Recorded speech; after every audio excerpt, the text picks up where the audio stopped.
সেই ভাইয়া হচ্ছে গুলিবিদ্ধ হয়েছে, সেই ভাইয়ের নাম পর্যন্ত ওখানে নাই। এখানের মধ্যে এমন অনেকেই আছে যারা হচ্ছে গরু চোর, তারপরে হচ্ছে রং প্রিন্ট করে, যাদেরকে আমরা আন্দোলনে দেখিনি, ফেসই দেখি নাই, তারা এখানে আছে।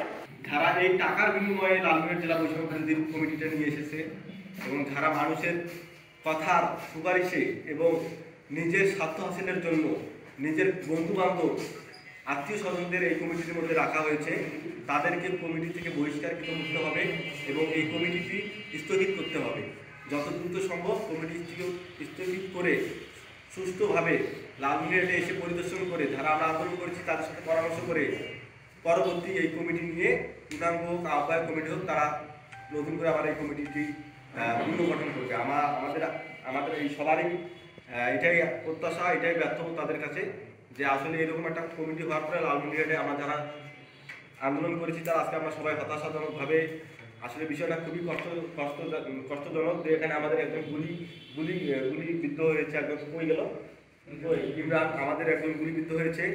সে দীর্ঘদিন ধরে আমাদের আন্দোলনে সহযোগিতা করছে এবং সে কতটুকু মর্যাদায় কমিটির মধ্যে পেয়েছে, তার নামটি একটা সদস্য পদের মধ্যে তার নামটি রাখা হয়নি। এরকম অসংখ্য ছেলে মেয়ে আছে আমাদের এখানে যারা আমাদের আন্দোলনে সক্রিয়ভাবে ভূমিকা পালন করছে, তাদেরকে কমিটিতে রাখা হয়নি। লালমনিরহাটে যখন আন্দোলনটা করি তখন আমরা যারা শুরু থেকে শেষ পর্যন্ত ছিলাম, তারা এইখানের মধ্যে যে ভূমিকাগুলো পালন করছে সেই ভূমিকা অনুযায়ী তাদের হচ্ছে যে যোগ্যভাবে তাদেরকে রাখা হয়নি। আর এখানের মধ্যে এমন অনেকেই আছে যারা হচ্ছে গরু চোর, তারপরে হচ্ছে রং প্রিন্ট করে, যাদেরকে আমরা আন্দোলনে দেখিনি, ফেসই দেখি নাই, তারা এখানে আছে।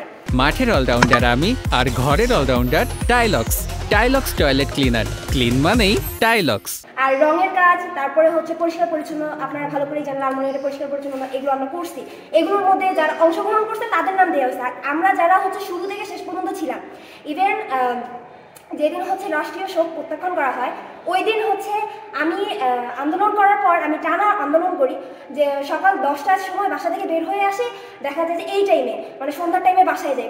এত পরিমাণে অসুস্থ ছিলাম যেদিন আমি সেন্সলেস হয়ে গেছিলাম, আমার নামটাও এখানে পর্যন্ত নাই। তারপরে এই যে সেই ভাইয়া হচ্ছে গুলিবিদ্ধ হয়েছে, সেই ভাইয়ের নাম পর্যন্ত ওখানে নাই। তাহলে এখানে কি হইলো? আমরা যারা ছিলাম, আমরা তো কমিটির জন্য কোনো কিছু করি নাই, আমরা আন্দোলন করছি আমাদের ভাইয়ের রক্তের জন্য, আমরা আমাদের ভাইয়ের বদলার জন্য, আমরা এগুলোর জন্য আন্দোলন করছি, আমরা কোনো কমিটির জন্য করিনি। আর যদি কমিটি হয়েই থাকে তাহলে যারা ভূমিকা পালন করছে সেই অনুযায়ী তাদেরকে তাদের যোগ্যতা অনুযায়ী ন্যায্যটা দেওয়া দরকার। যেহেতু 111 জন সদস্য বিশিষ্ট একটা কমিটি হয়েছে, জেলা কমিটি, এবং তার মধ্যে 80 সদস্যই কিন্তু অলরেডি পদত্যাগ করছে। যদি লিয়াজু ভিত্তিক উড়ে এসে জুড়ে বসা পাবলিক যদি এটা কমিটিতে না হতো, তাহলে কিন্তু এই ধরনের বিষয়গুলো আমরা দেখতাম না।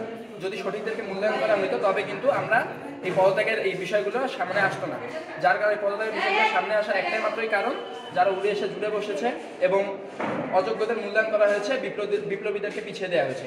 আমি বলা যায় একজন সক্রিয় কর্মী বলি না, রাজপথে দাঁড়াইলেই মানে সবাইকে চিনবে, কিন্তু এখন পর্যন্ত যারা সামনে হাইলাইট হিসেবে যাদের নাম, তাদেরকে আমাদের এখানকার অধিকাংশই চেনে না। তাতে বুঝেন যে এখানে তারা কীভাবে আসছে।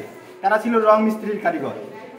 আমাদের 5 আগস্ট যে আমরা বিজয় অর্জন করার পর যে রঙের কারুকাজগুলো করা হয়, দেওয়াল লিখন এবং দেওয়াল প্রিন্ট, সেই রঙের কারুকার্য তাদের মাধ্যমেই হয়। এবং তারা মানে ওখানেও তাদের আসে যে ওনারা অনেক টাকা মানে ওইখান থেকে আত্মসাৎ করে, তো ওইগুলো বলতে চাই না। কিন্তু আমাদের একটাই চাওয়া, একটাই পাওয়া, এখানে ত্যাগীদের মূল্যায়ন দেওয়া হোক।